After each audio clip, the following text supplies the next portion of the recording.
that we should have one speaker to cover work in the area of animal science and the other speaker to work who has worked in the area of plant sciences. So on behalf of the Section Committee 10 and on behalf of INSA, I am especially delighted to host this session and welcome both of our invited speakers. Our session has something very special across the two talks. In the first talk by Professor Chauhan is related to dairy animals, livestock, and finally milk as an important product. And the second talk is around increasing crop yields, especially cotton, by taking care of insect pests.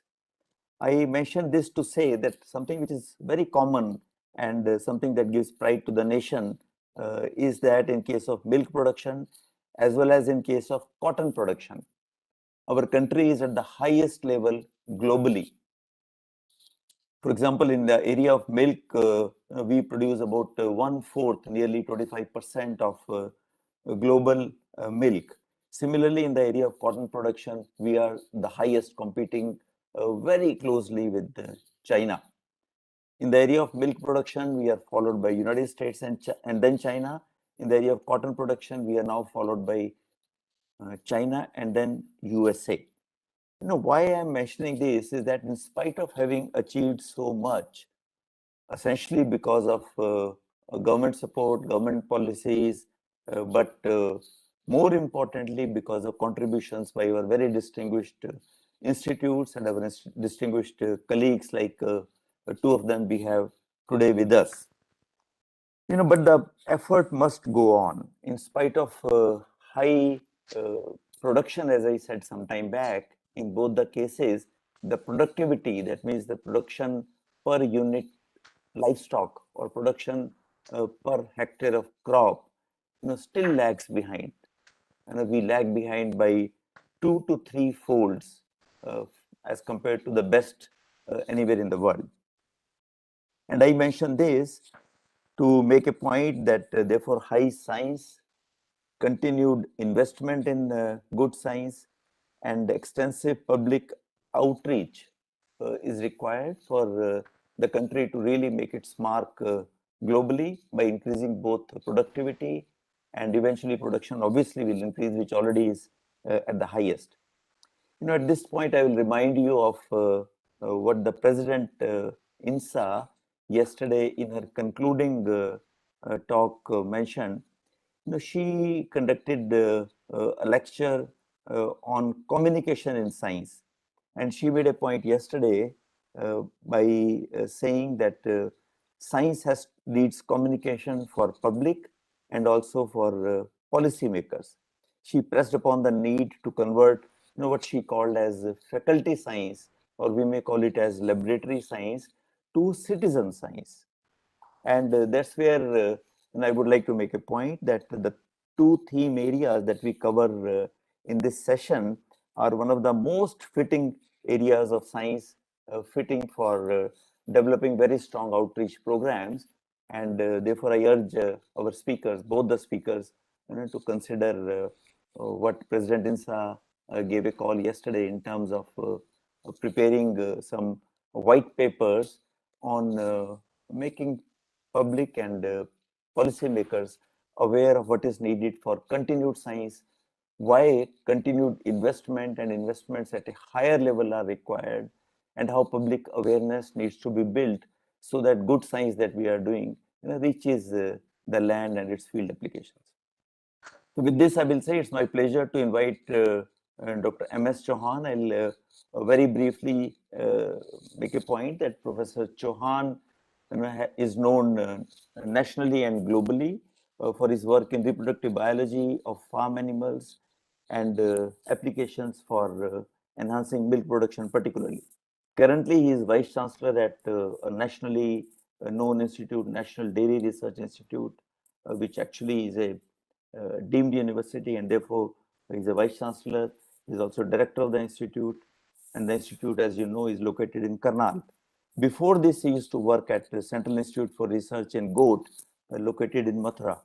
You will hear from him a large amount of outstanding work that his group and the team that has been steering and participating and has been carrying out. Out of his excellent work, he has been endowed with Vasvik Industrial Award. He has been endowed with the Rao Bahadur Vishwanathan Award, with the Rafi Ahmad Kidwai Award, with several awards and award lectures from ICAR for his outstanding work in assisted reproductive technologies. So rest we'll hear from Professor Chauhan, and I request him to deliver his lecture, which is entitled as Enhancement of Productivity of Farm Animals, a Journey from In Vitro Fertilization to Animal Cloning.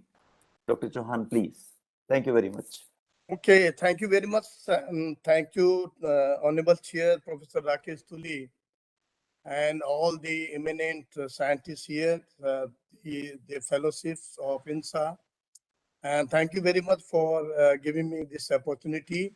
And because you know that, and thank you to you that inducting or electing the first INSA fellow from the farm animal side, from the veterinary side, from the animal science. And animal science in case of ours, animal science is the farm animals like cattle, buffalo, all these things. So here, as you said that we have a limited time also around, I think I will speak around 40 minutes. And so let me share the slides. I think this one. Yeah.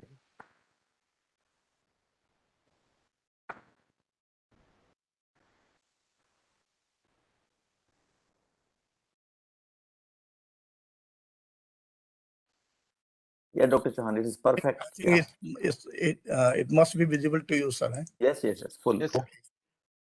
So the topic, as it has been said, the enhancement of the productivity of farm animals, journey from IVF to animal cloning. And just to elaborate this thing, because when I joined the NDRI in long back in 1987, after doing PhD from PA Ludhiana, I came here, and then that time it was issues that what need to be done in terms of the enhancement of the productivity. And I will let you know that what was the scenario, but you know the scenario that during the after the when we have a data of 1951, what was the status of the milk production? It was hardly 17 million tons and very low yield. And so this, and then afterwards it was increased, but not increased substantially. The reason behind was that we did not have a technology which can enhance the productivity of our animals, particularly the farm animals. And if you see the livestock scenario, so today we have a 302 million bovine. Bovine means in terms of bovine, we talk about the cattle and buffalo, we consider them bovine. And also, which is contributing around 28% to agriculture economy, with the around 4.1% of the GVA, and this is a very recent economics, so 2018-19. And current milk production is over 200 million tons. And what 200? Because yesterday they were talking that 203 million tons, but I just mentioned here it's over 200 million tons. And Indian dairy industry which is a very huge industry in terms of the economics. So you can see that over 107 billion US dollar. And so because at the same time we have a huge population growing, and where the demand of milk is and meat is again growing, and what we expect that by 2050 we need to double this, and this is which will increase around 50% as we are getting today, as compared to this. The biggest problem what we have is the low productive with high population. And this is everywhere you can see that when you are talking this the animal health and also the animal population in India. So everywhere you can see the animals are roaming, and this is the biggest problem what we are facing today. And what the limitation we have is like we have a less population of high milk yielding animals. So therefore, because when I joined there in 87, so we have initiated some of the work that can we have a assisted reproductive technology, which was initially just restricted to artificial insemination. Can we have enhanced the productivity of the animals by using other techniques, which was probably established in case of the human being and mice? But can we use that here in buffalo or our indigenous cattle? So this was the talk, and then we took this challenge. And because of this, because a large population, and once you announce the replace the poor quality animals, so it is going to reduce the input in terms of feed and fodder, in terms of housing and also management, and also furthermore the animal health. So this is the just overall scenario in front of you. I will touch like all the part here in 40 minutes talk. There, like we initially we had a natural breeding, and by 2060 we had a mainly focusing on natural breeding. But in 2065 onwards, we had initiated the work on artificial insemination, and that time it was only 5%. Then when in 87, it was hardly 15%. So this is the first generation, like the artificial insemination. We consider the first generation technology in terms of the enhancement of the productivity through the assisted reproductive technology.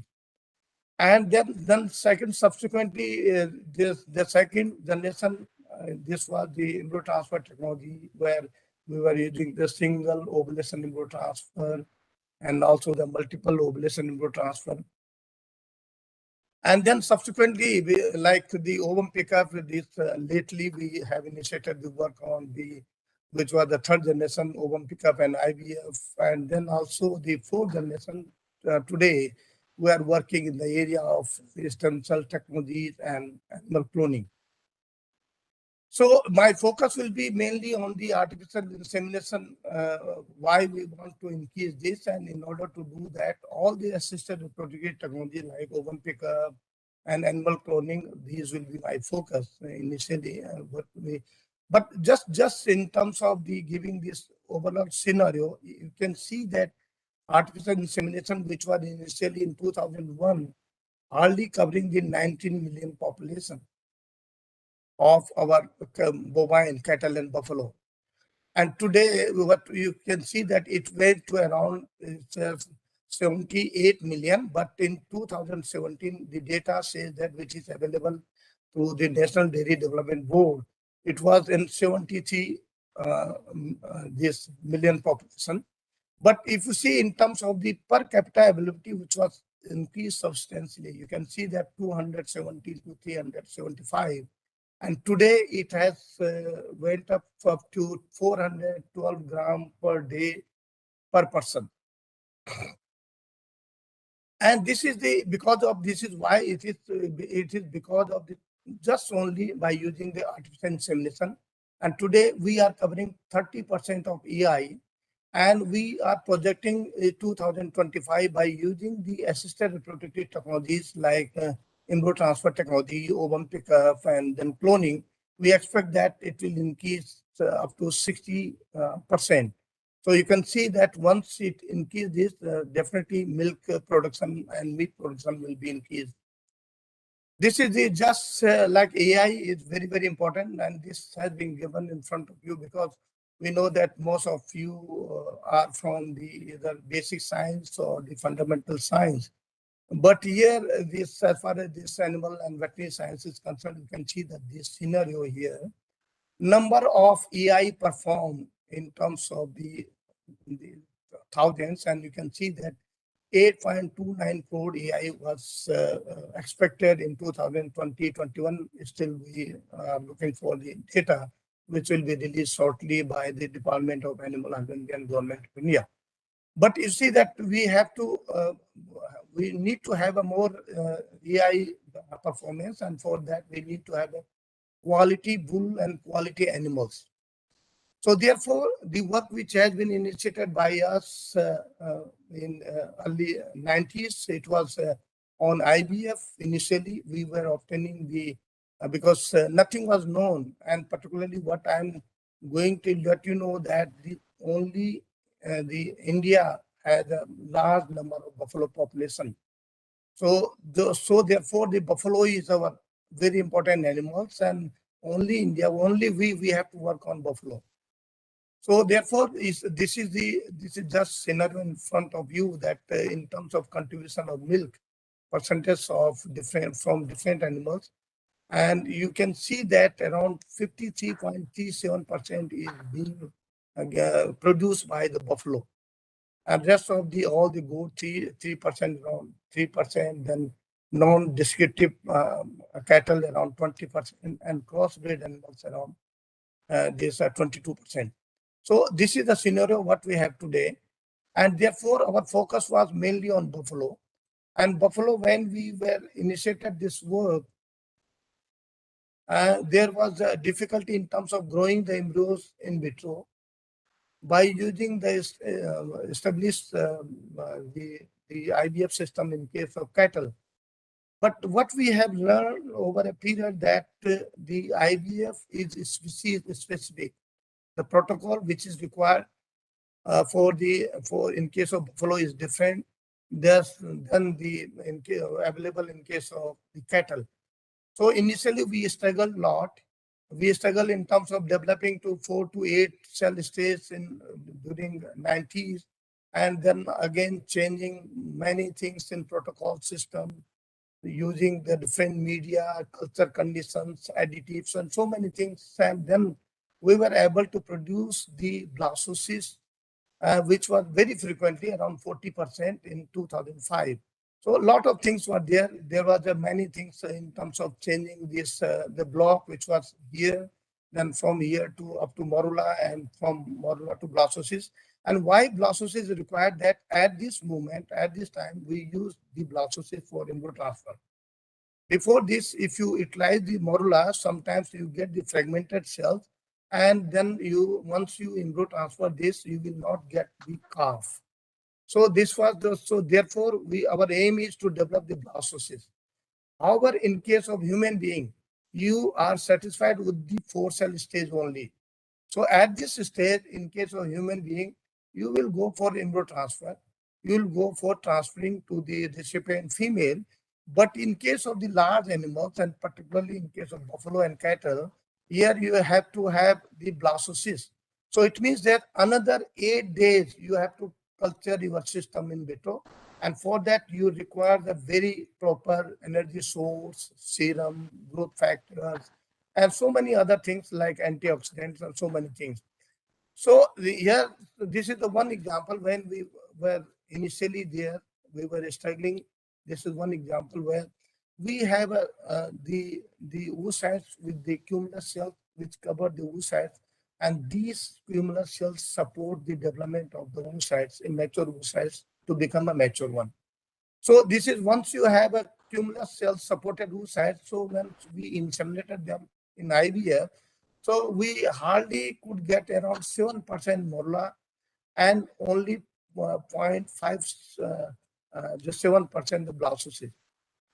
But what we have done is we have very systematically each and everything. We were putting the culture like that it is available in case of the in vivo system. So what we thought that let us use the oviductal cells, epithelial cells from the slaughterhouse material.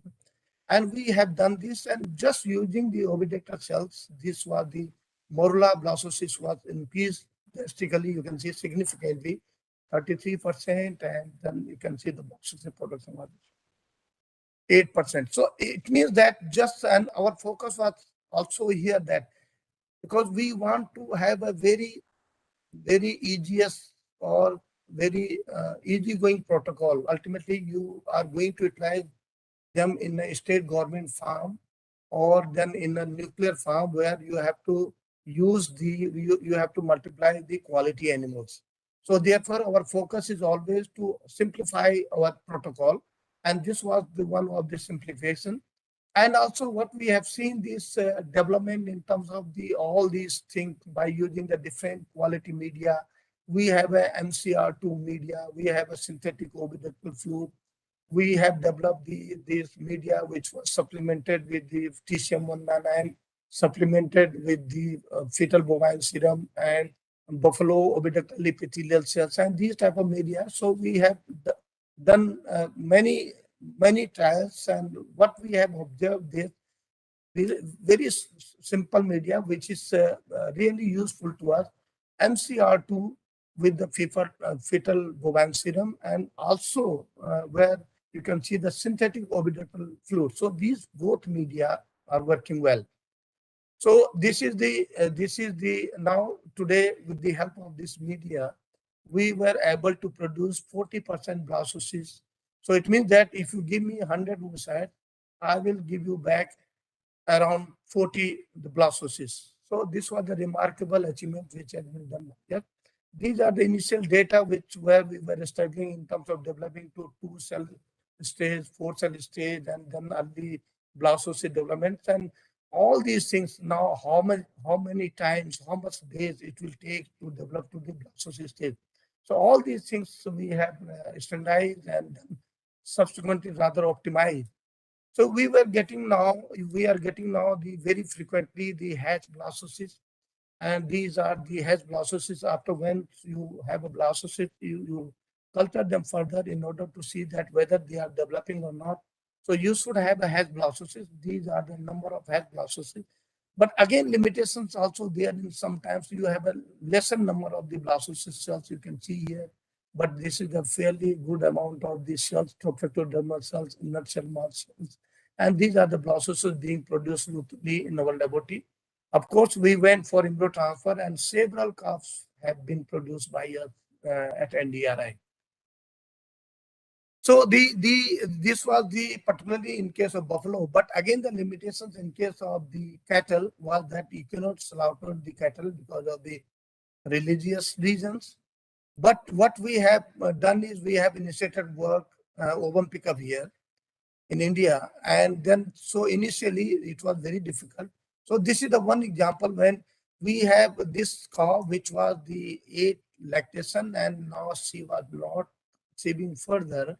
So we have utilized this cow for ovum pickup, and after using all the oocytes obtained from this cow by using the ultrasound guided needle, and then we could able to produce the blastocysts, 3-4 blastocysts which was produced, and then it was subsequently embryo transferred, and this holy calf was produced. Subsequently, it was extended to the Yak NRC National Research Center on Yak, Dirang, Arunachal Pradesh, and this Norgal was calf was also produced from the Yak by using the ovum pickup technology. So this is the very initial work which has been done by us in 2010, and where the Holy was produced. So this was from the live animals, the number of follicles which are punctured and developed to the oocytes recovered, which was then from these number of oocytes, it was the culturable oocytes, the quality oocytes, 39, and then from there, these 17% of the embryo was developed, which was subsequently embryo transferred, and the holy was produced. Holy name was given because she was born on the 7th March on the day of Holi. The technology which was thank you, Professor. Thank you, Pegichi. Thank you. So then again this was the progress well, and this you can see that now this is being implemented in many part of uh, of the country, and now we were able to produce. Now this is one example from Uttarakhand Livestock Development Board. Sir, we have another 10 minutes now. And then you can see that the in terms of the carb bond, if here this is the very recently I got this observation from Dr. Aswal, and here now we have a number of embryos lying with us in vitro. So what we are trying to use these embryos for embryonic stem cells. And this is a very good example here in case of, you can see that mouse embryo where you can have the inner cell mast cells. But in case of buffalo, it again become difficult to locate the inner cell mast cells because of the high lipid contents in case of the buffalo.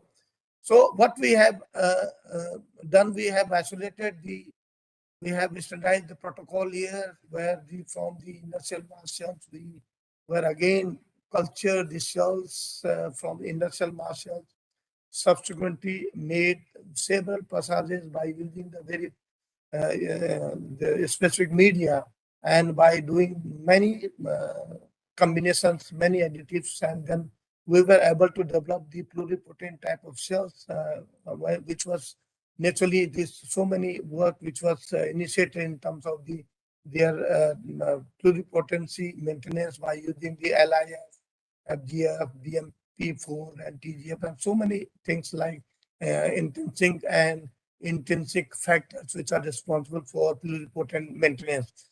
So these are the some of the observations which is here, where in terms of by seeing them whether all the pluripotent markers are showing by them or not. So you can see that all the surface markers, also the molecular markers, and also we have try to differentiate them to the neurons like type of cells or some of the cells which are looking at like the fibroblasts type of cells. So these are the cells which was grown well here. So right now we have a 5 embryonic stem cell lines available in case of buffalo, and we offer to these cell lines anybody who was willing to work on the embryonic stem cells from the buffalo. So what we have done is in order to see that whether pluripotency of these cells are there, we have utilized these cells by using the hand-guided cloning, which was established by us. I will elaborate that more here.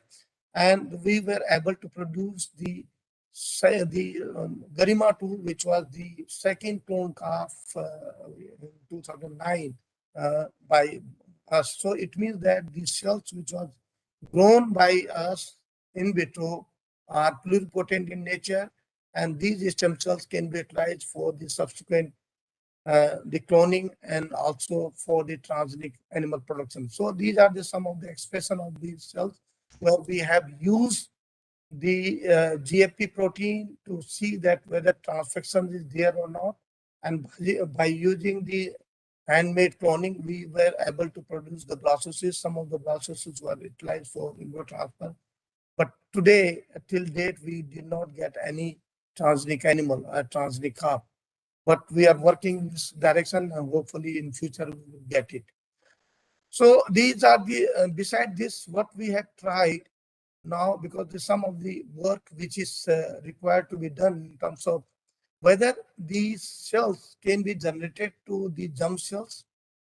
And this was the experiment which was conducted by us, and where we were able to produce some of the cells, 2 cell-like cells and 4 cell stage embryos and 8 cell stage embryos, and of course the blastocyst. And so it means that by using the expression like using the retinic acid here in case of this, we were able to develop the blastocyst. And this is the in terms of just to understand the behavior of the stem cells, whether you can differentiate them to the particular type of lineage or particular type of cells. So this is the one example in front of you. And also we have done further this, whether these cells are having the germ cells marker expressions, all the markers like in terms of the nano, octophore, Dagel, Vasa, and all markers we have seen that they are expressing. Here you can see the very, very healthy type of blastocyst which was obtained from the embryonic stem cells. Now, because these our aim is to enhance the productivity, so we have initiated the animal cloning. So the animal cloning, why we need animal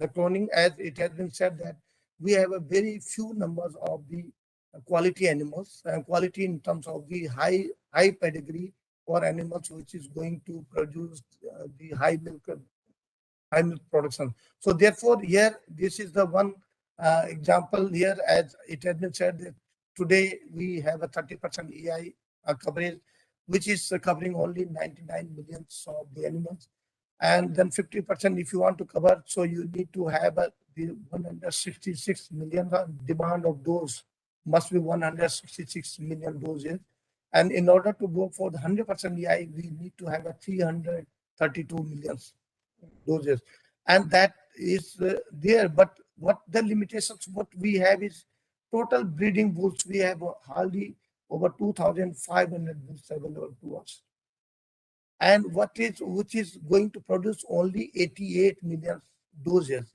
But what we required is, if you want to have a 50% EI coverage to your animals, so you need to have a 166.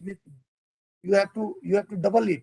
So it means that you must have a double number of the bulls, quality bulls, and which cannot be possible by the routine breeding program. So therefore, the one of the important aspects here is method is the cloning, where you can multiply faster rate and you can get the quality bulls. This is just the procedure which has been developed by us. Here you can see the Velvet group who has produced the dolly, and this where they have used the macro manipulator system. In our case, we have just avoid this, and we use a very small blade where we have utilized the small blade, cut the mature oocytes, and then after this we have used the only dummy oocytes here, where without the nucleus, because once the prostitution of the first polar body you can find just near to this the metaphase plate, and you can reduce them, you can avoid them, and then only you can take the oocyte having a ooplasm or cytoplasm, and this the nucleus you can remove it.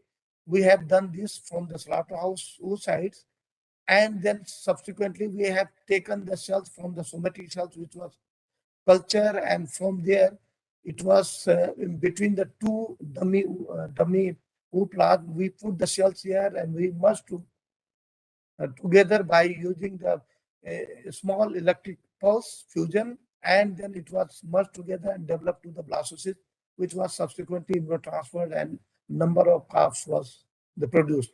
So here what we have is, by this avoiding the 35 lakhs equipment macro manipulator system, we have utilized a small blade which costs you around 2 rupees only. So this is the what achievement, or what we call is handmade cloning or hand-guided cloning. So this is because of through hand, and this is the one poster which is everywhere. Like this is the donor, well, initially which was obtained the cells, and we cultured the cells, somatic cells. We took one cells between the two dummy oocytes, we put together, reconstructed the embryos, and then developed the embryos to the blastocyst stage, implanted to the surrogate mother, and developed the clone calf. And this was the first clone calf. And actually, this was appeared in 2010 in KBC program. And this was the 50 lakhs questions, and this fellow won this award. This is after doing this, there was a one, just have a look once, that we were satisfied with the work initially, and what we have received the mail from the US. My Professor Guardaskas was there. He sent me immediately the New York City News, and where it has been mentioned that Indian scientists cloned world first buffalo calf. So this was the little satisfaction to the scientists who are working here, our team. There are many factors which are influencing the cloning. So this I will, because the paucity of time, But these are the important factor is somatic cell factor, and also the technical factors, your skillness, and many things are also the oocyte quality, and then electric pulse and all these things, whatever culture condition, all these things, and we have done all these the work, and where we have seen the very important thing is epigenetic modifications are playing a very, very important role, and where we have taken the different type of cells also, and which cells is beneficial. What we have obtained the cells which you are getting from the either the stem cells and from the near to the oocyte, that is the equine cells, is going to give the high rate of the blastocyst production. So many factors we have done, but what we have seen that DNA methylation pattern also, and which is also very, very important. We have compared the IVF embryos with the clone embryos, and there we saw that those factors are very, very important, and which is ultimately triggering or reducing the pluripotency of markers genes, and so these so anyway, but we were able to develop now is around 30 to 40% blastocysts, and which were subsequently utilized for the embryo transfer. Number of calves have been produced. But limitation, what we are getting is here that sometimes because of the not proper the culturing, or sometimes the not proper reprogramming, the stillbirth we have obtained, and these are the stillbirth which was very like the both was a clone from the same animal, and it was because it was two embryos was transferred to a recipient animal. These two stillbirth were there. So means that it was initially very difficult to establish the the the, the cloning technology at NDRI. So we have struggled a lot. We have seen all the parameters and combination, all these things, what we have seen by using the different media, MCR2, SWAP, RBCL media. And through this, you can see this development of the cloned blastocysts. You can see that, and here we have counted the cells also, because the trophectodermal cells and the inner cell mass cells, you can see that the ratio should be suitable in order to get normal calf. And again, the limitations with by developing the clone embryos, you can see that some of the embryos are restricting in the small cell size. And therefore, this is, and once when we utilize these cells where the combination was not suitable, so we saw the large calf syndrome. It means that, so this is the, again, this, it was a challenge to us, and we went further where we have seen this cell balance or cell between the trophectodermal cells and the inner cell mass cells. And you can see that the trophectodermal cells are high in number as compared to the inner cell mass cells. So it means that you need to have a different culture conditions where the embryos, healthy embryos should be produced. So what we have initiated, we have seen that what are the reasons. So we have seen this, it is because of the trophectodermal cells, which is very, very important. And despite being successfully used to produce live offspring in many species, also in case of the buffalo, the somatic cell nuclear transfer has had a limited applicability due to the very low live birth, and due to the because of the high large calf syndrome, and then high incidence of the pregnancy failure. So we have done a study here that what could be the reasons, and what we have seen that some of the gene which was responsible for developmental gene was low in case of the clone embryo as compared to the IVF embryos. So then we have done number of gene this evolution, and we saw that again also the methylation pattern of the S3K9AC and S3K 27 of the donor cells had a different type of the differentiation or the gene pattern. And this is also this because of this thing, we have changed our protocol, we have changed our additives and medium, and now we are having a very normal the clone animals which is being produced by us here at NDRI. So this is, and beside this, what we have done is we have taken these cells from the different origin. This is the one example in front of you where we have taken the cells from the urine, and then this animal which was from the urine, it was produced.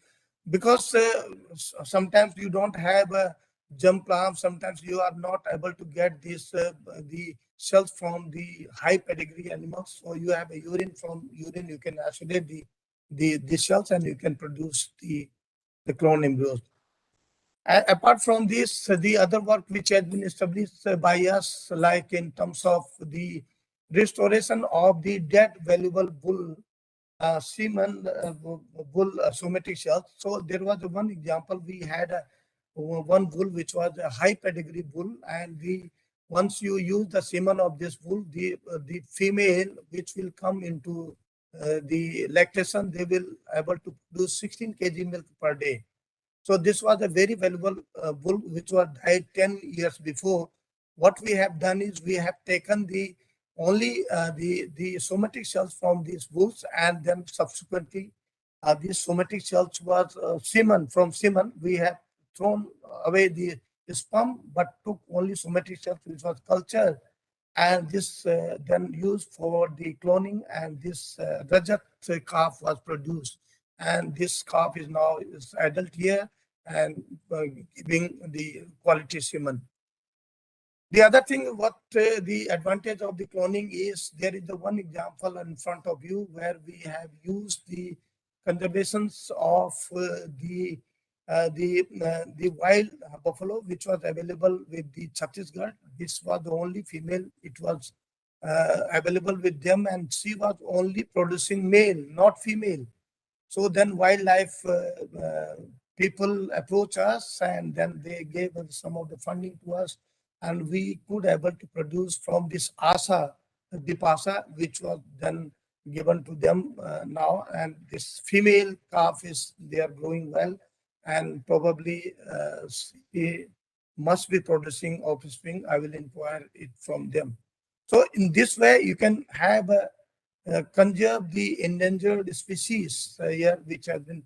So therefore, here in at NDRI, number of calves have been produced, and now today we have a 24 live calves which has been produced.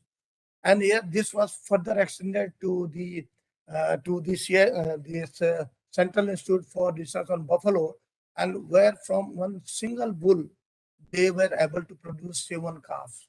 And this is the one example, and now this technology went to the farmers doorstep. So this is the one establishment. What this is the overall just short the work which has been done by us, by our team here. So what we can say that assisted reproductive technologies have a great potential to enhance the productivity of our animals, some manifold. And today we, of course, they are limited to lab and nuclear farm, but tomorrow we are expecting that it is going to be used in field, into the farmers' doorstep, and also the more research is required, more fundamental, basic, and applied research is required.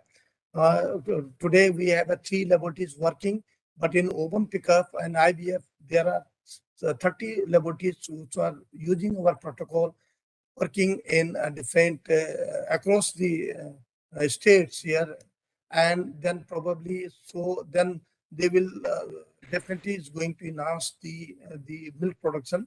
And India has one of the highest growth of the artificial the assisted reproductive technology center. And as I said, 30 more centers was established by Department of Animal Husbandry, Government of India. We are supporting them for providing them the training and also the know-how. And very soon, India will be the leader in terms of the art of having a number of the oocytes and embryos, and which will be subsequently tried for embryo transfer.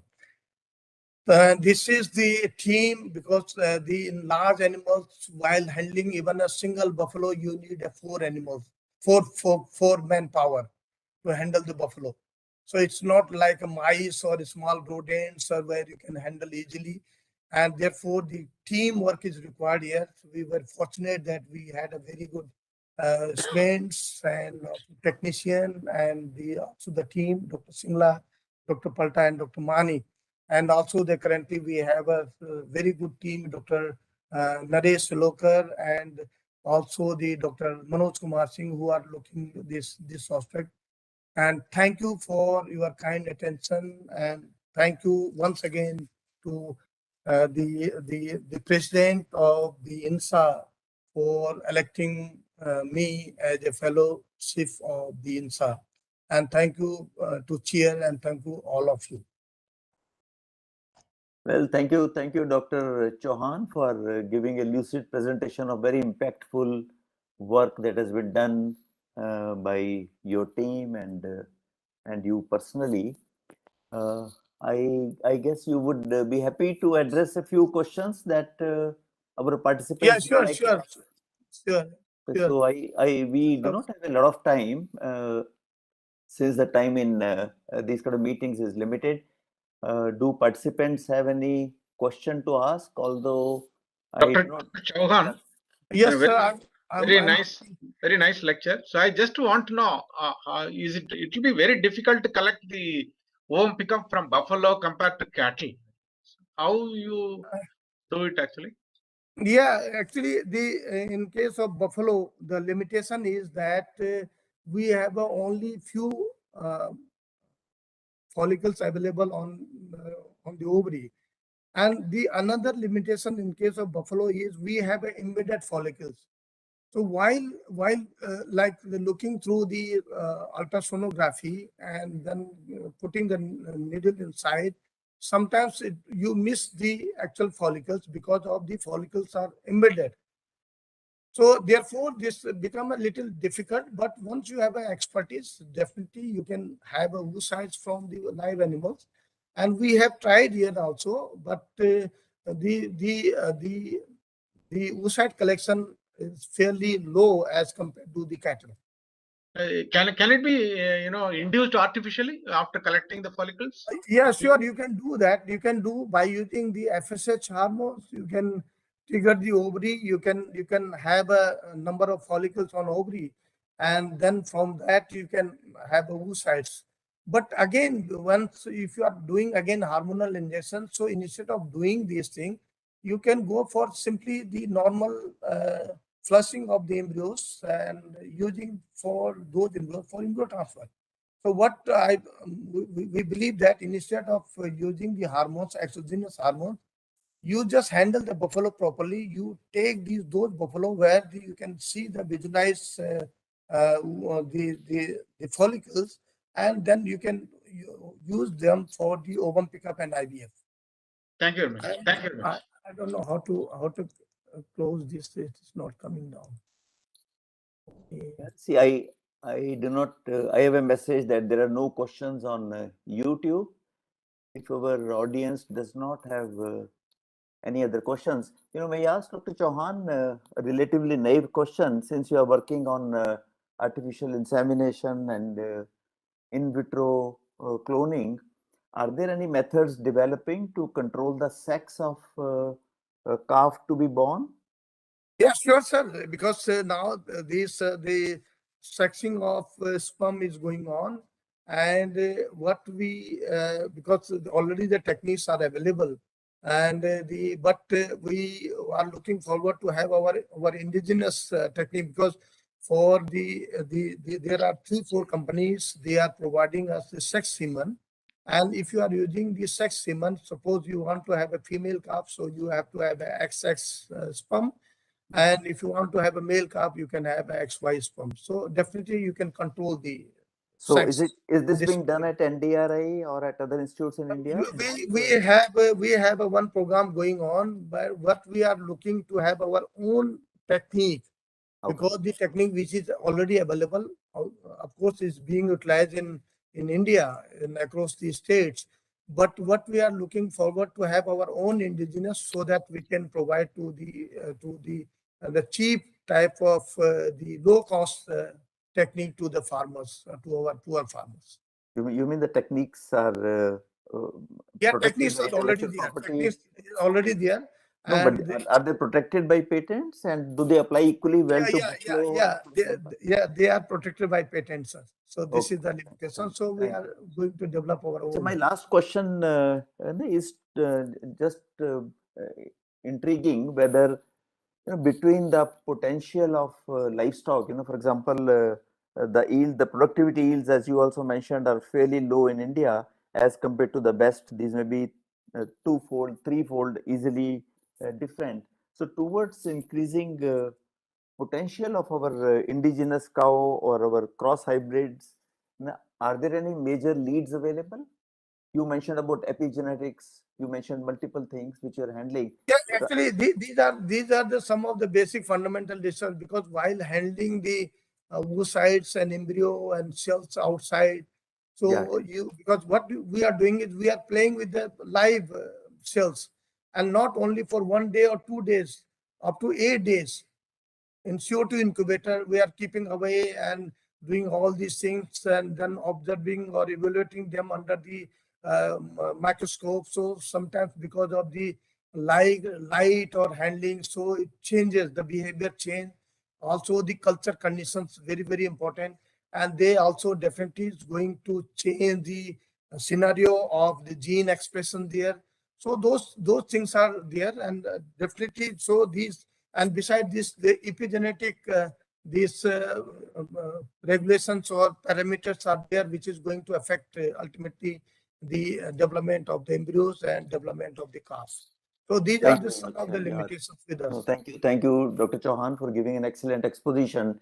And we move forward with a reminder, if you would like Yes. to develop a white paper for INSA, in this area, and consider writing on improving productivity of dairy cattle through enhanced Sure. investments in science, better management, and genetic potential of farm animals, so papers on individual themes in the area of livestock and dairy management.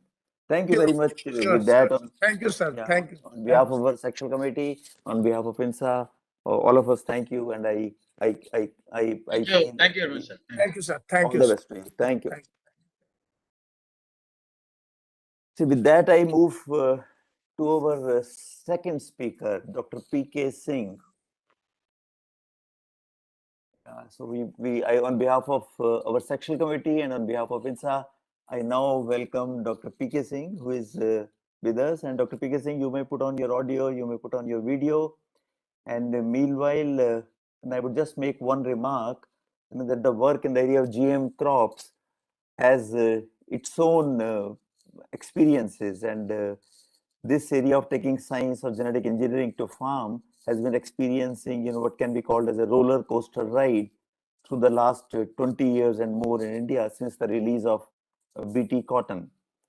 Following large-scale adoption of BT cotton in 2002, India, though we increased our production by 2 to 3-fold, and presently, as I said earlier, the production of cotton in India is the highest in the world. We are very closely, China is very closely competing with us, and after that is USA.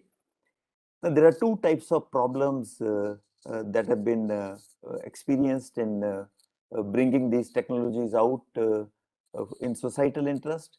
One major area of difficulty is faced because of misinformation, inadequate information or information dissemination, and inadequate data availability. Hence, once again, I request Dr. P.K. Singh also to consider playing his part in enhancing public outreach.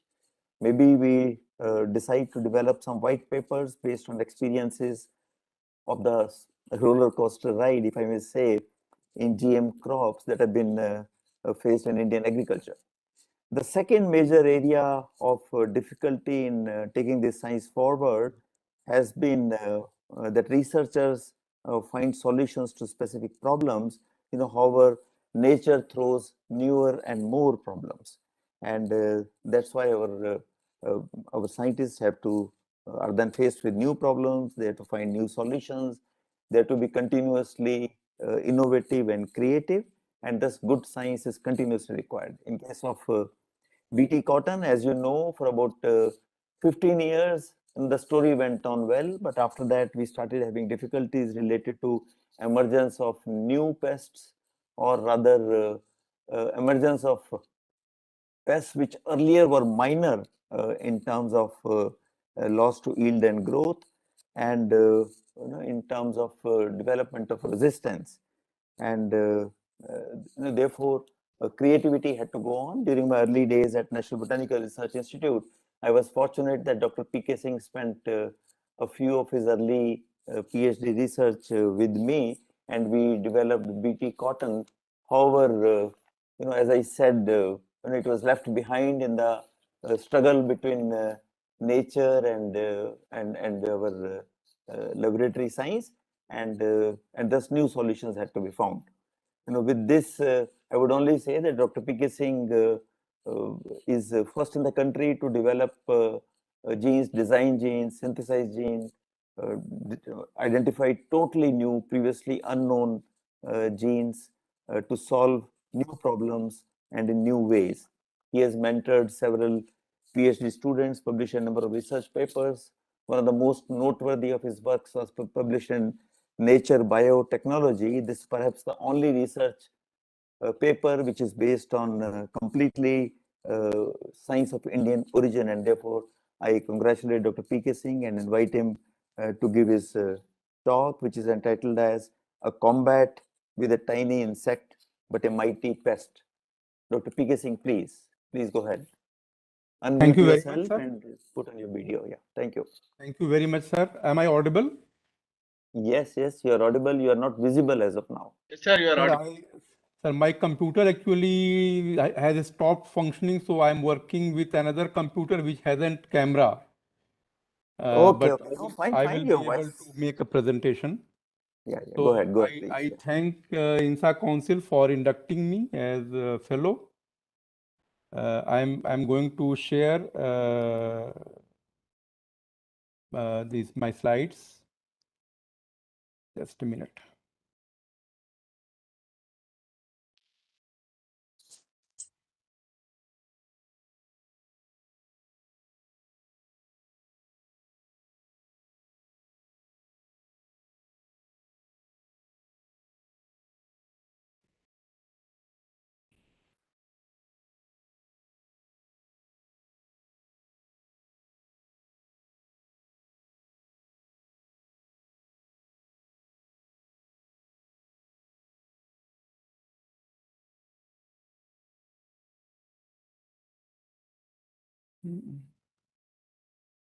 Let's call Sumit Bag.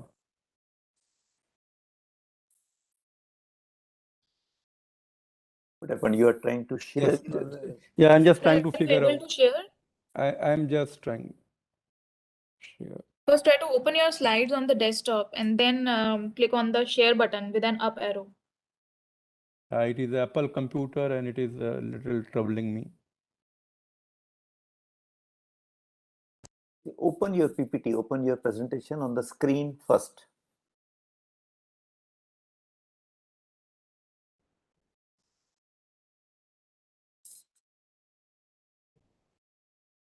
Just a minute. We're trying to fix out.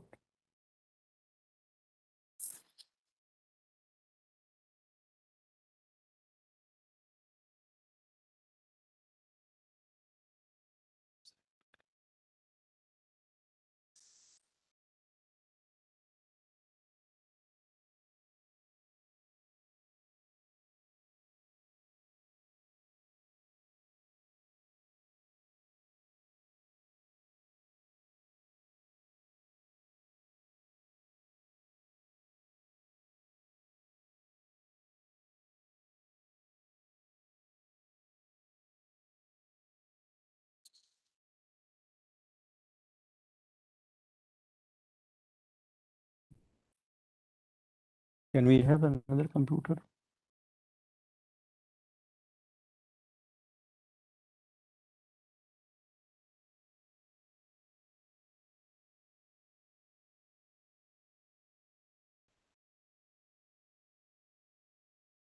Can we connect here? अरे पीके भाई कोई desktop ले लो Windows Please, वाला. I'm trying, sir.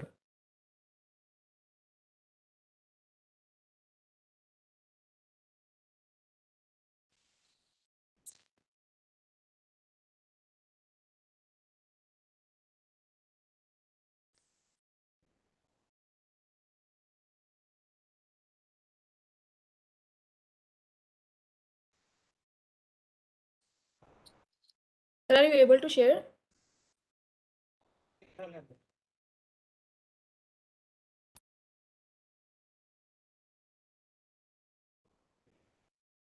Or else you may share with the INSA and then they can present.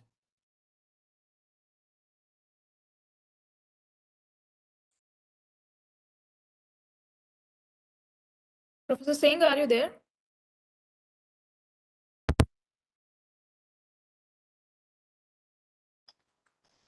करो ना इस पे तुम करो अपना देखो साइड का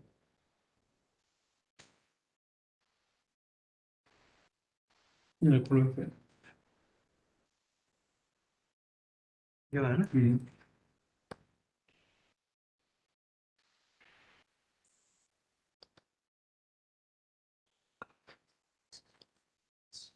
Sir, are you able to share? we are facing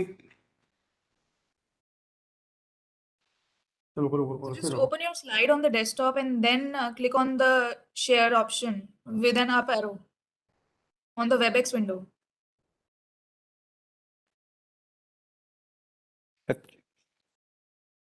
Actually, I am using an Apple computer and it is not allowing.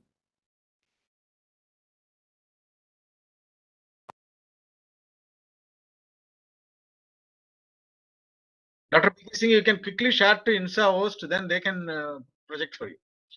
Or so you can send it to INSA, then we can share it from this side. That will be much easier, Dr. P.K. Singh. Okay. ये इनको भेज दो mail करो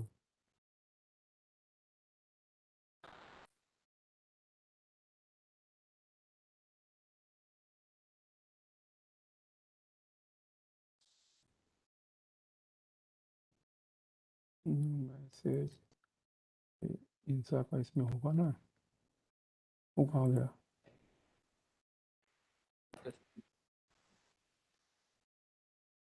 So kindly send it on Council INSA.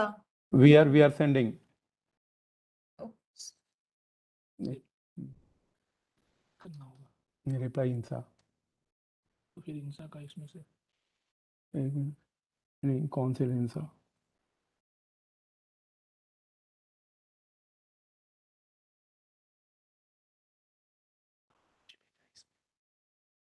ये इस पे डालो पहला वाला ना INSA फेलोज है सर लिस्ट है नहीं इस पे डालो ना फ्रॉम सर उसका ये ईमेल एड्रेस है जहाँ से हमें आया है यहीं से आया सर यहीं से आया है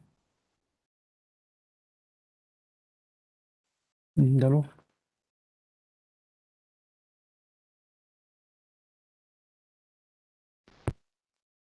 So to P.K. Singh, you may read out the address to which you are posting your slides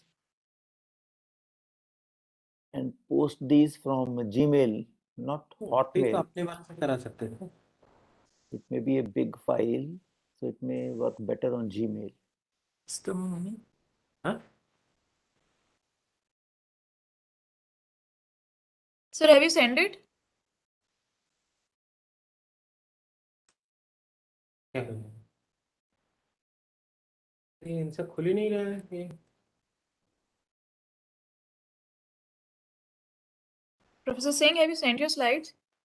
अरे INSA पेज ही नहीं खुल रहा है यहाँ पे आए यहाँ पे भी नहीं यहाँ पे प्रेफरेंस ये मैकबुक के लिए पता ही नहीं है वो सिस्टम प्रेफरेंस मांग रहा है सिस्टम प्रेफरेंस मांग रहा है MS टीम वगैरह को तो दे रखा है इसको भी मैंने दिया प्रेफरेंस जैसे ये गए हाँ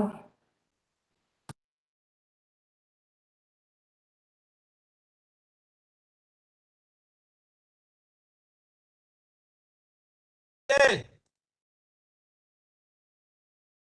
send it to me.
PK So I Singh, are just you talked, able to? I just talked to PK. His views file, so he's making a PDF and then he's going to share it. That's what I said some time back, that big file will not easily go. Yeah. But Dr. Manoj, I Yeah. see this as a problem of compatibility between PPT, which have been made on Apple, and, Yeah. maybe on Google compatible. But best is for one to then pick up a laptop which is not Apple. Yeah. Because he has made it all in Mac, na sir. So now it is Uh, only the PDF will be the safer version, I think so.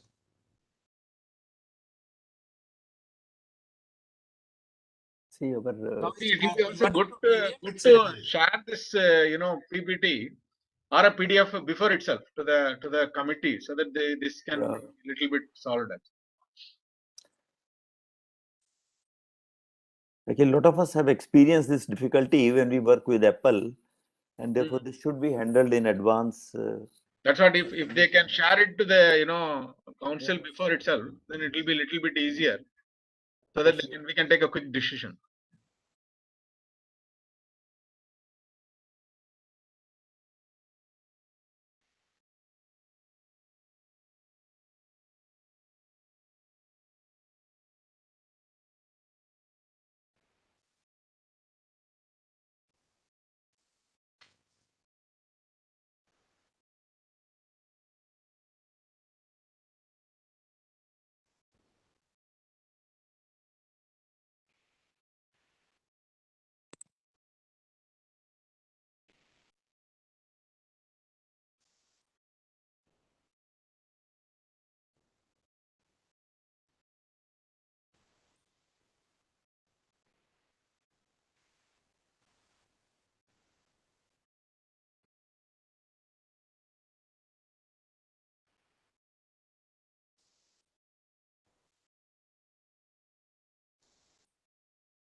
Yeah.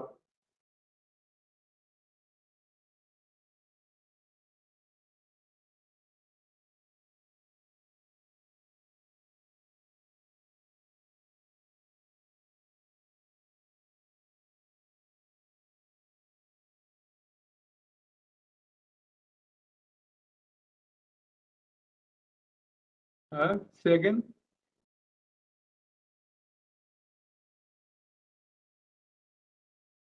It should reach. It should reach.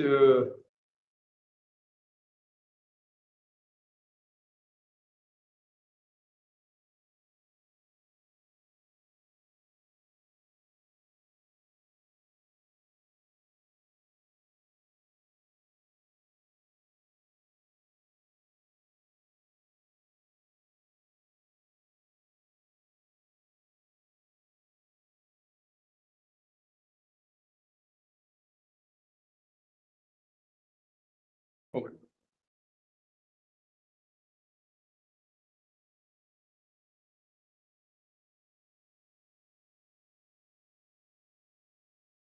Am I audible? Yes, you are audible. You can go ahead if you are ready.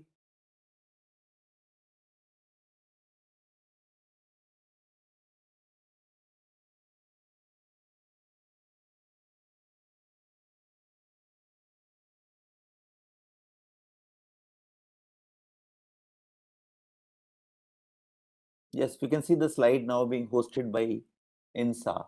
Yeah.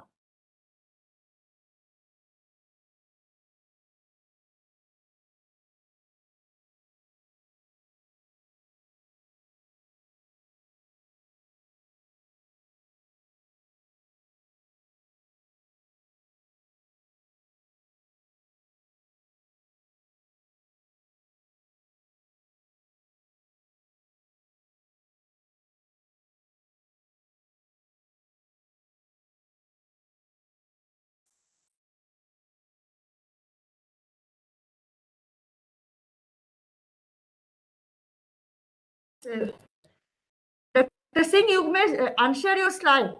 We are No. sharing from here. Or are you sharing? Hello? You Hello? stop They sharing. are sharing actually, so you can directly speak. You Yeah, can we stop. are. There is an internet connectivity issue. Yeah. Sir, we can see that there is some internet connectivity issue at your end, sir.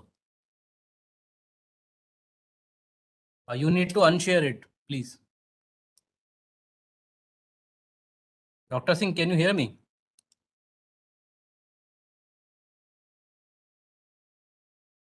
Hello? Yes, now the slides being shared by INSA Council are visible. So if Dr. Yes. PK Singh is But connected, Dr. Singh is not, I think, connected right now, sir. We can see that there is some connectivity issue at his end.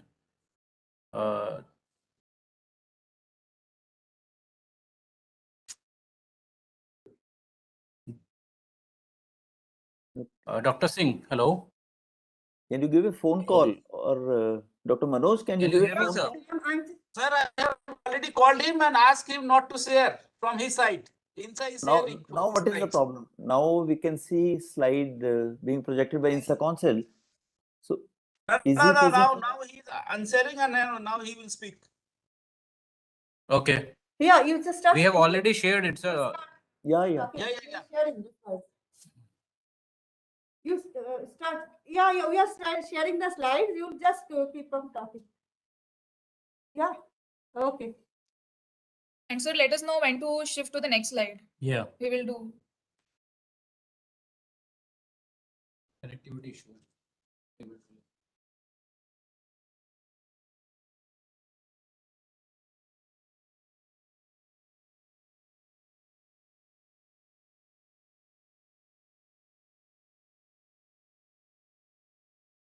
Next slide.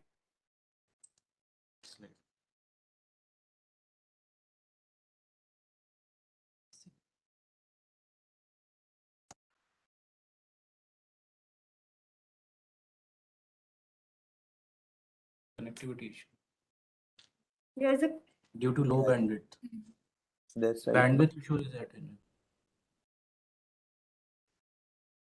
PK, switch off your video and speak.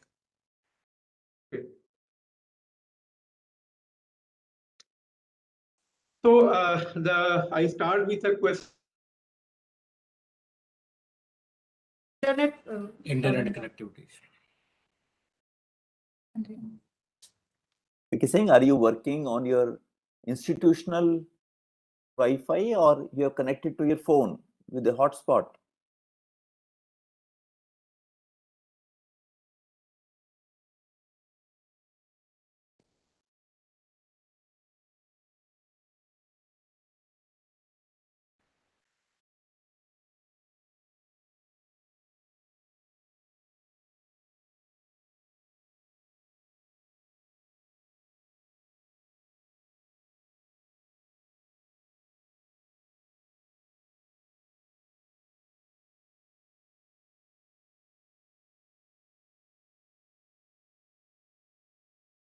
He's connected through LAN, sir.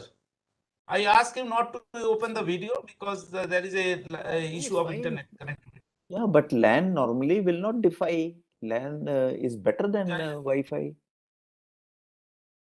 And NDRI has good LAN facility.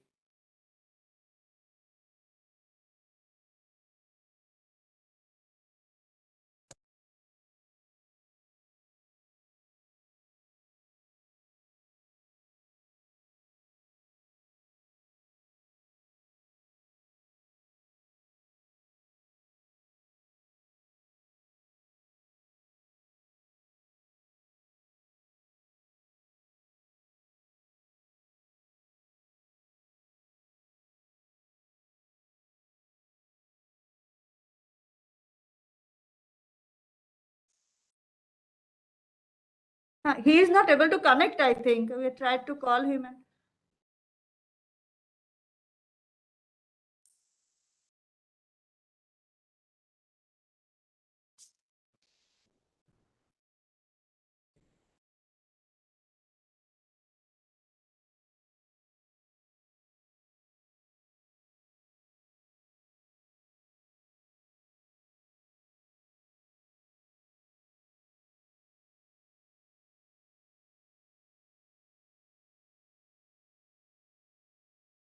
Can INSA office tell me whether this WebEx time is limited and automatically it will cut off at 3:30 or whether it is hired for the day?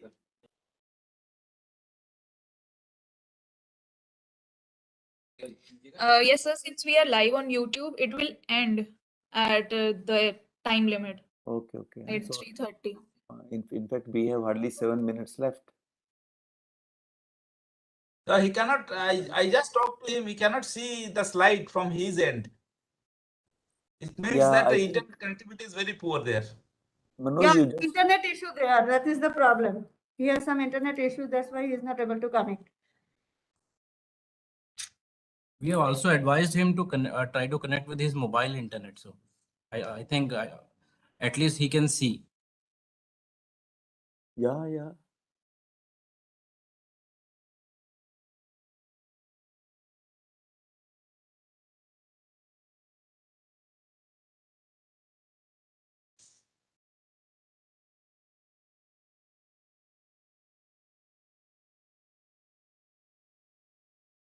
Professor Singh, are you there?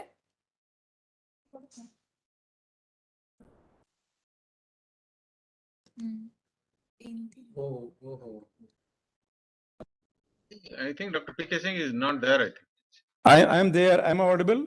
Yes, because Yes, you are yes, audible. you're audible. You better do not depend upon slides. At least you can give your audio presentation. Give a Yes, that small will be better, audio I think. presentation because you have hardly 5 minutes left now. Okay, so what actually I am going to do is, so I am saying that if the whole planet is dominated with the insects, they are 1 billion in number. Please go to the next slide. Please go to the next slide. So this is the next slide. projected So global there is a agriculture. Already projected. there is a prediction that worldwide, approximately over $500 billion worth, agricultural produce will be lost to insects and pests if they are not controlled. And in 2021, FAO has projected that around 40% of the crop yield is lost to the pest every year. Please go to next slide.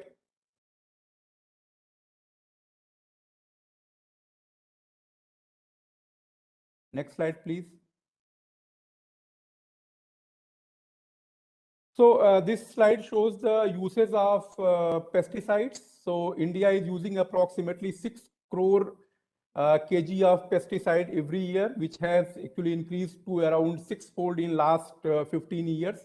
China is the highest user of pesticides. So with these, actually, we protect our crops from pest. Go to next slide, please.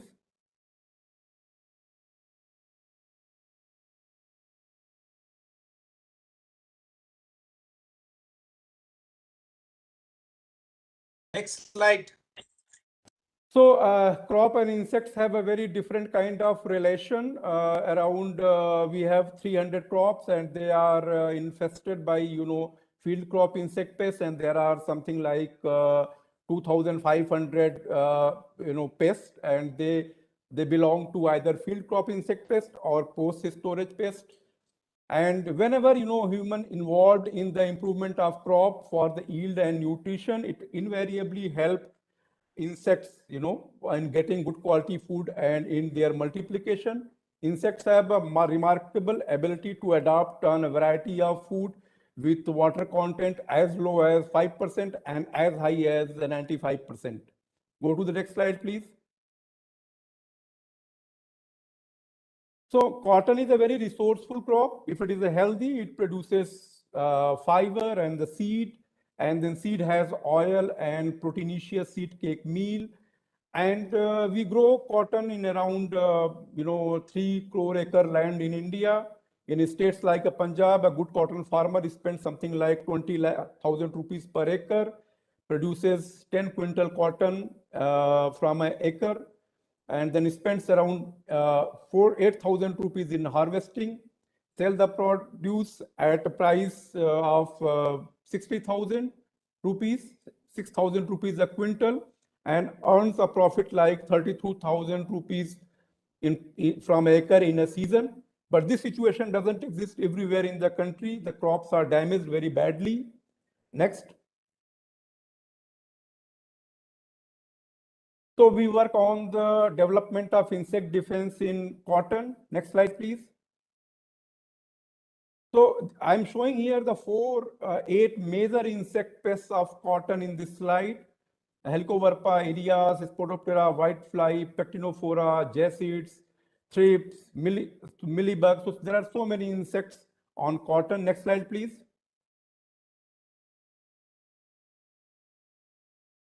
So as far as Bulgar 2 cotton, which is grown in the country, they are actually tolerant to 2 insect pests. One is Helicoverpa armigera and second is Aedes vitella. Next slide, please. What we target, we target to control Spodoptera, whitefly, and pink bollworm, Pectinophora gossypiella. So these are our targets. Today's talk is focused around whitefly. Next slide, please. So this shows that whitefly is a global pest. Across the world it is found, and on variety of crops like poinsettia, tomato, different kind of vegetables, beans, cotton, eggplant, variety of plants across the world, and it causes yield loss over $1 billion US.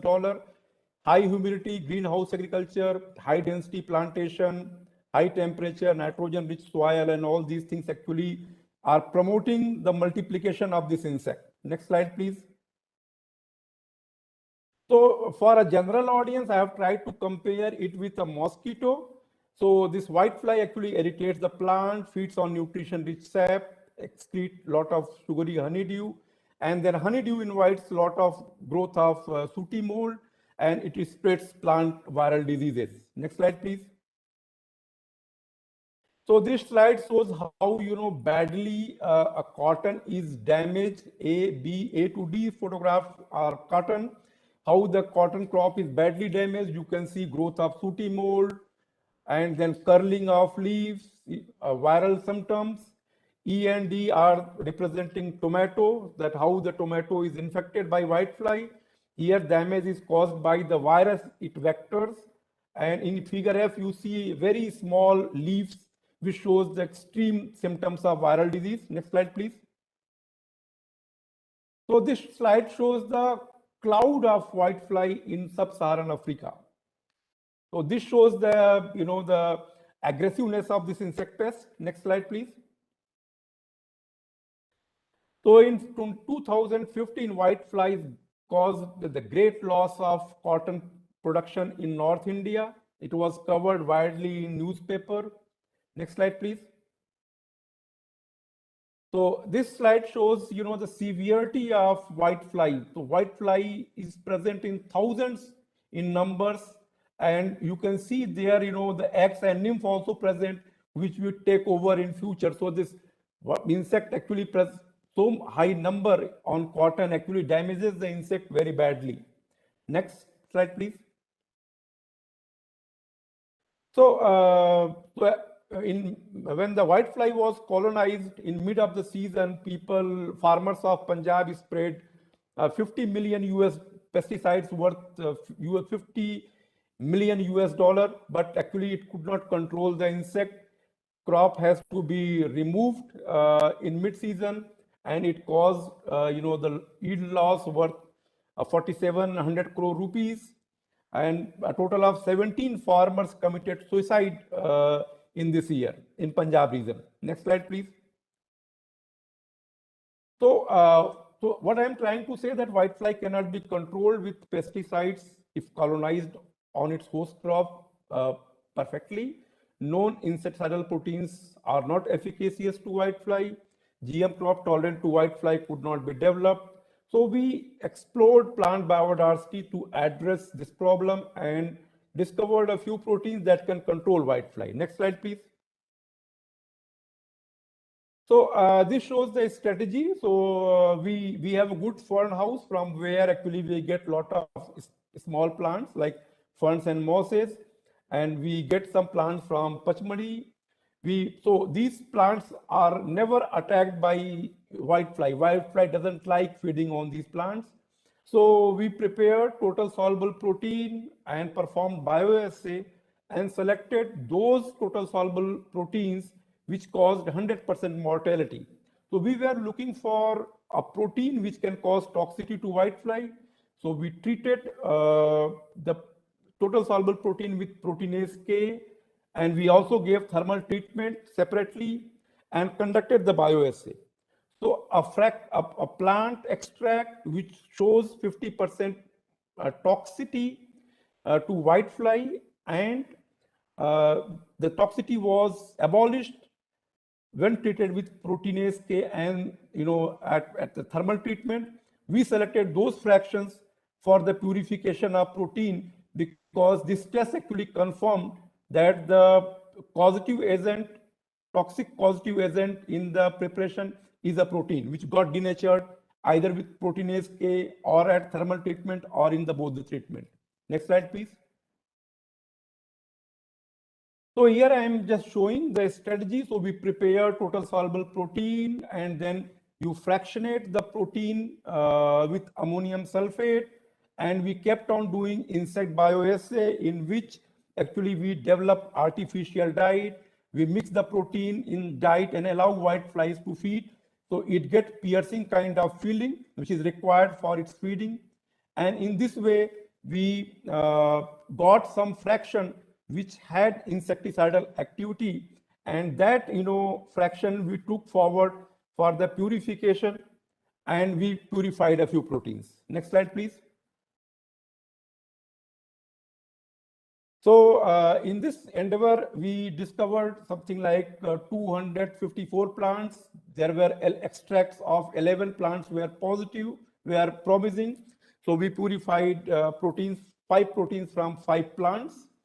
And this story is about Tecteria macrodonta from where we purified a protein. We named it as TMA12. Tacteria is an edible fern. It is found in Madhya Pradesh and of India and Nepal. It is consumed as vegetable and salad. Its concoction is traditionally used in the treatment of gastric ailments. Next slide, please. I'm just rushing. So we purified, we extracted the protein from leaf and also from rhizome of the fern, and we devised optimize the condition where we are able to extract proteins which is toxic to whitefly without extracting all the proteins from the plant. So we did this. B section, figure B shows that we enriched the protein with help of ammonium sulfate. So proteins were salted out, and in 60 to 80% fraction, we got maximum insecticidal activity. The protein was purified on ion exchange column, which is shown in figure C, and we got a peak which has an insecticidal activity. And then when we resolved this peak on SDS page, we found that this protein is almost 75% pure. And then we purified further this protein, this fraction, on size exclusion column, and we got homogeneously purified protein. Next slide, please.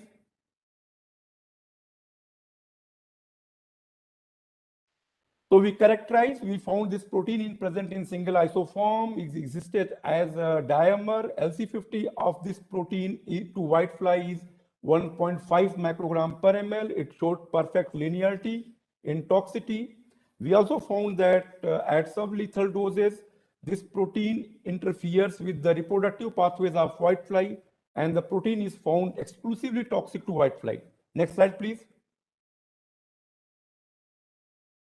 So we do not know what is the sequence of this protein. So to know the sequence of this protein, we digested the protein with trypsin, got several peptides, and we started fragmenting the peptide on mass spectrometer for the determination of sequence. In this on left side, in sequencing method where we followed standard method of fragmentation, the peptide is fragmented from both the ends, which we call it as a B ion and I ions, and the data becomes very confusing. Finally, a computer selects few peptides. We made degenerate primer and tried to clone the gene. It did not work. Then we moved to another chemistry where B ions and terminal ions were blocked with SPITC, and only C terminus ion or Y ions were allowed to enter in the TOF tube. That gave clear peaks, and from there we resolved some of the we learned the sequence of some of the peptides. Next slide, please. Next slide. So finally we made degenerate primers again and cloned the gene. We found this gene of 651 base pair encodes a protein of 216 amino acids, and the 25 amino acid from N-terminus is processed, and you get 192 amino acid mature protein. Next slide, please. So we crystallize, we do not know what is this protein. We crystallize this protein, and we found that this protein is a lytic polysaccharide monooxygenase. It has 2 intramolecular disulfide bond, and at N-terminus there is a histidine. Histidine binds to 1 copper, and then to this copper, a total of 8 amino acid residues are involved in an interaction, and this form a histidine brace kind of a structure at the N-terminus. This is a glycosylated protein. It has a glycosyl unit at asparagine 134. Next slide, please. When we published this paper, there was a subsequent publication from Nature Plant, and they have predicted that the TMA gene has actually moved to Tacteria macrodonta from microbial system. In microbes, this enzyme is involved in digestion of the complex carbohydrates. Although TMA12 and microbial LPMOs, they show only 38% homology, but they are perfectly superimposable. Function of TMA12 in Tacteria macrodonta, the fern, is yet to be elucidated. Next slide, please.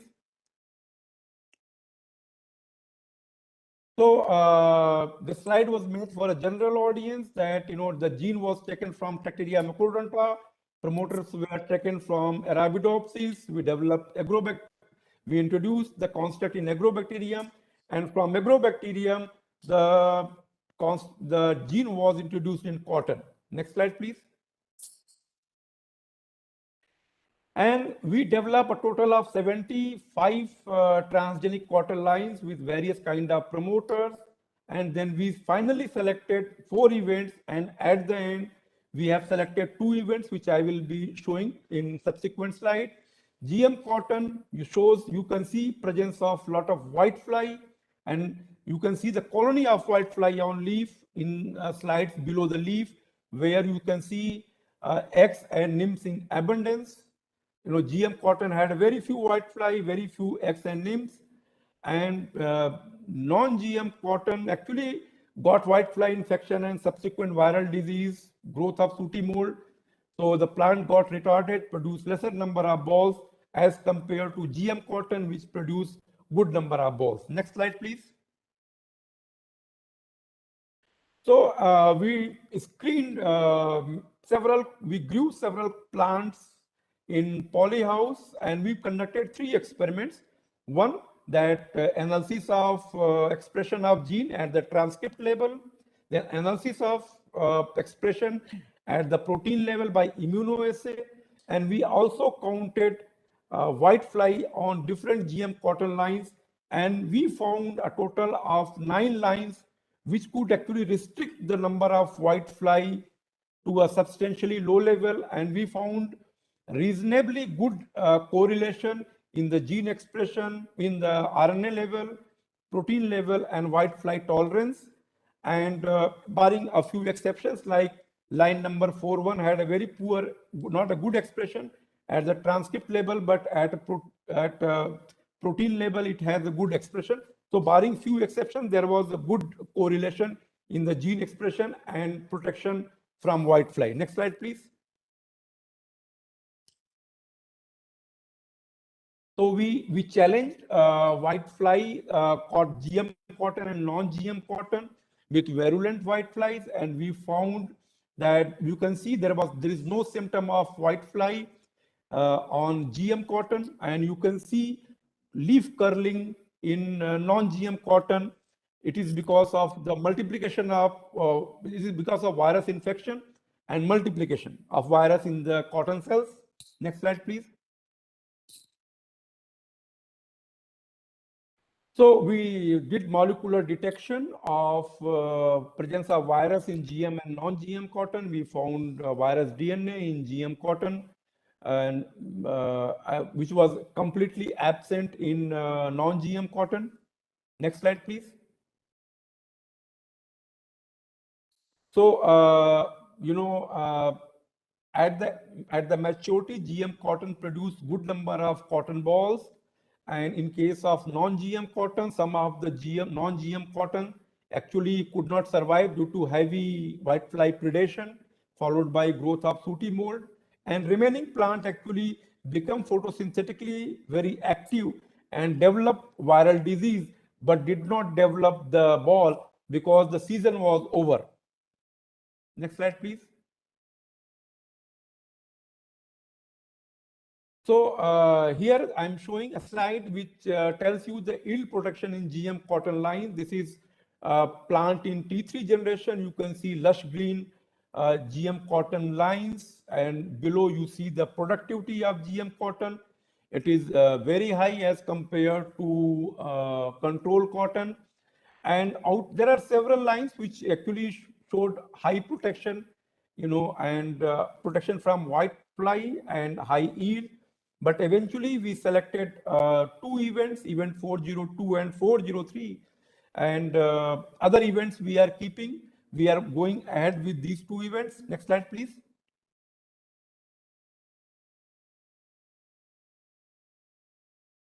So we did characterization of integration of tDNA, determination of site of integration of TMA12 in cotton genome.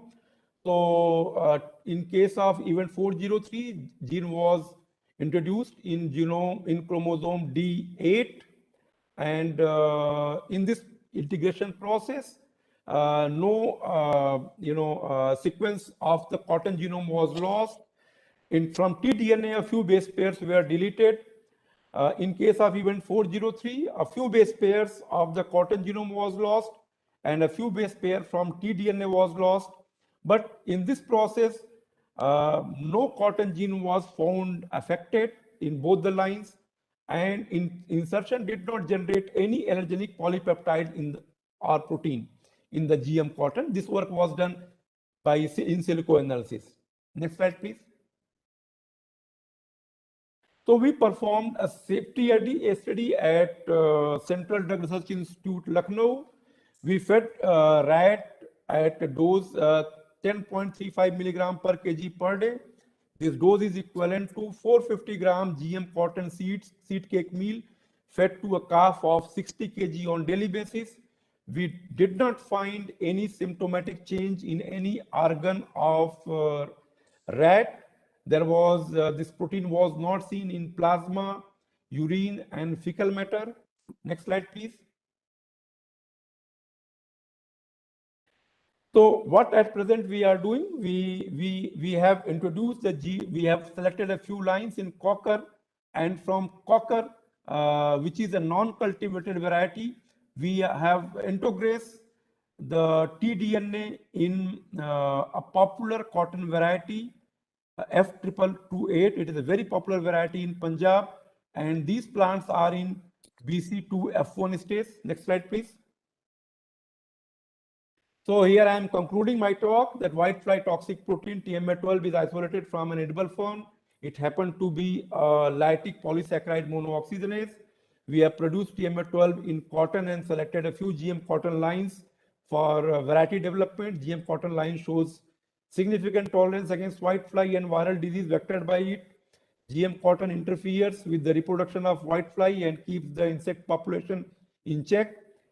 Insecticidal protein does not cause any symptomatic change in the biology of rat at subchronic doses. Selected GM cotton are under evaluation at whiteflies hotspot in Punjab and Haryana by PIU Ludhiana and CICR Nagpur. In parallel, selected GM line has been integrated in a popular cotton variety in Punjab, that is F2228. Next slide, please. So what we aim to stack three transgenic cotton lines. So Cry1 EC line is available from several sources, including the one available at South Campus with Professor Deepak Pental's group. Monsanto Cry1 EC cotton is also available, and it has these one of these cotton lines will have to be stacked with Cry1 EC that was developed by Dr. Tully when he was in NDRI, and then TMA12 cotton that we have developed. Recently, we have found that Cry1 EC cotton is not only efficacious to Spodoptera, it is also efficacious to pink bollworm. So we are aiming to stack all three GM cotton lines in one variety, which will show resistance against 5 insect pests. Next slide, please. And this is institute where we work. This is a team of plant molecular biology, plant breeding, and plant physiology. So we are celebrating somebody's birthday. Next slide, please. So here I acknowledge CSIR for funding, and I acknowledge students and staff of NBRI, CDRI, CMAP, who helped in crystallization of this protein. Dr. Prema Vasudev and her team, CDRI helped in limited biosafety study. CICR Nagpur and Punjab Agriculture University Ludhiana, they are evaluating our GM cotton at the hot spot. The preliminary indication result shows that our plant will will show tolerance against the whitefly present in hot spot. Also acknowledge Professor Omkar, who did a study with the nut target pest. We have published this around 70% of this work in General Biosciences, in Nature Biotechnology, and in Planta. And I thank you all for patient hearing. My apology for creating a mess while presentation. And then finally, I rushed the presentation very, very fast. Thank you very much, Dr. P.K. Singh. If I may quickly take over, since we had to utilize the tea break for helping you finish your talk, and the technology conflict did happen, but you overtook it quite well. Thank you very much for your presentation, which really reflected how a very well thought out problem through fairly large collaboration has progressed very successfully. See, I may first request if you would be happy to take up some questions from the audience in next 2 Sure. minutes, 3 minutes. Yeah, sure. Yeah. Sir, shall I stop sharing the slide, or after the questions I'll do? I think the slides are okay, P.K. Singh. They can stop sharing. Yeah. Thanks very much. Thank you, INSA. Thank you, sir. Any specific questions? Yeah, please go ahead. Yeah. Dr. Tuli, I have a question. Yeah, please go ahead. Yeah. Yeah. Dr. Singh, with regard to morphology of the TMA12 transgenic cotton, were there any differences in morphology, or was it same as compared to non-GM? It is absolutely same, sir. Absolutely same. Absolutely same. There is no problem. So we had developed 75 transgenic lines. Yeah. And many had many problems, but the line we selected, it hadn't any problem. Both the lines hadn't any problem. Okay. Thank you. So your reply to Dr. Rajam's question is based on a fairly multiple generations and reasonable size of population? Yeah, it is based on my observation for 6 generations. Good. Yeah. Followed by, examining the BC1 to BC4 plants at PAU. And morphology is absolutely same. Absolutely same, sir. Thank you. Thanks. Any other query, please? INSA Council says Dr. Sampadas had some question. Yeah. Would INSA Council put up that question if it is there?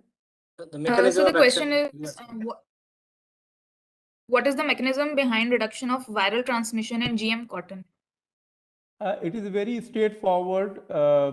If you control vector, you will control, the pathogen, So it is very simple. I don't think TMA12 has any role in inhibiting replication of virus in plant. It is the control of vector which is actually offering virus protection. So whitefly is the carrier of viruses, and right. That's how it gets controlled. Yeah. Any other question, please? What about the other pest in cotton? There are a total of 15 insect pests on cotton. 8 are very serious. We are addressing 5 insect pests. BT cotton addresses 2 insect pests, Helicoverpa and Armigera. This technology will address the problem of whitefly. And then when Dr. Tuli was faculty and director at NDRI, he had developed Cry1 EC cotton that addresses 2 additional insect pests. One is pink bollworm and second is Spodoptera. So we want to club pyramid all 3 events in one. So we can have, protection against 5 insect pests. But it is far-fetched dream. And TMA2 has specific to only Whitefly, no other It insect, right? is specific to whitefly only. In response to Dr. Chakrabarti's question, Dr. P.K. Singh, you mentioned that LPMO-like activity, but it is a chitinolytic activity also it carries. So I do not know now which of the two activities is important for control of whitefly. But then what Dr. Supriya asked is that if it is chitinolytic, one doesn't know that cuticle in epidermis, in trachea, in gut epithelium, they have this chitin scaffold. So one doesn't know if any other arthropods or even fungi may be inhibited by TMA12. Only more extensive testing may tell that. Is that right? Can I reply? Yeah, please go ahead. Yeah. In case of macrobial LPMOs, you get two types of activity. One is cellulolytic activity and second is chitinolytic activity. Cellulolytic activity is predominant. In case of TMA12, chitinolytic activity is predominant and cellulolytic activity is less. So we feel that TMA12 interferes in the biology of whitefly through chitinolytic activity. We have taken up a few experiments to address this problem, but it is too early to make comment on this. Yeah, I think if I may say with this question, thank you very much, Dr. P.K. Singh. We are very grateful that besides the challenge of technology, you can make it very well, so well. And on behalf of INSA, on behalf of our section committee, on my personal behalf, we thank both the wonderful speakers who covered two very important areas in agriculture. We are very happy that our fellowship broadly got exposed to the work being done by relatively recently introduced fellows into distinct areas of activity in agriculture. Thank you very much and all the very best. We are already very late. We have only 4 minutes for the next talk to begin by Professor T.R. Sharma, which, as you know, is Bilgrami Special Award Lecture. So may I request that we leave and we thank INSA Council for everything. Thank you, Dr. Satya. Thank you. Thank you very much. Thank you, sir. Thank you. Yeah. Thank you. All the best to everybody. Thank you. Thank you, sir.